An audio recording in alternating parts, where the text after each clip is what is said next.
Welcome to the Powerful Communication Podcast on this first day of 2025. I hope the festive period's been a good one for you. I hope you got the chance of a bit of a rest, and if you were working, I hope everything went well. I'd also, on behalf of Emma and myself here at Comsteria, I'd like to wish you a very happy, healthy and successful 2025, both personally and professionally.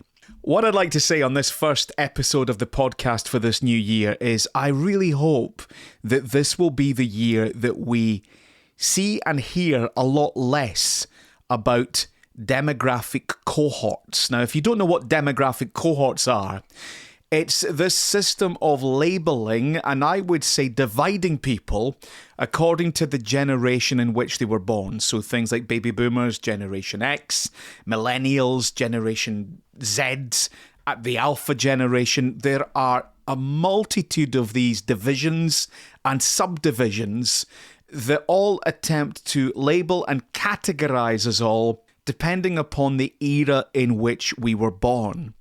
And this seems to have gone from being originally quite a crude and clumsy, very broad brush general way of arranging generations for marketing purposes. It now seems to be playing a far too big and far too serious a role in our lives.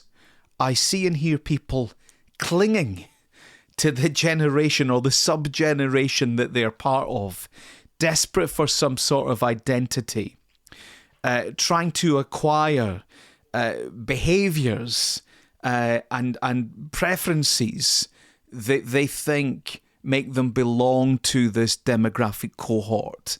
And I just think it's such a horrible, self-defeating way of arranging humanity. And I think in 2025, the big wins are going to come when we bring people together and when we really understand all the things that we have in common, and when we have people of different generations and different races and different backgrounds and different preferences all coming together, realizing what they have in common and working together.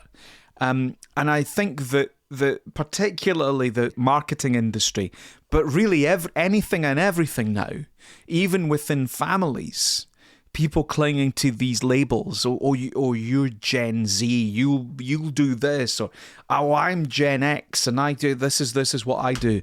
It is complete and utter nonsense. And we have to understand this. And I really hope that we will see an end, or at least less of this going on.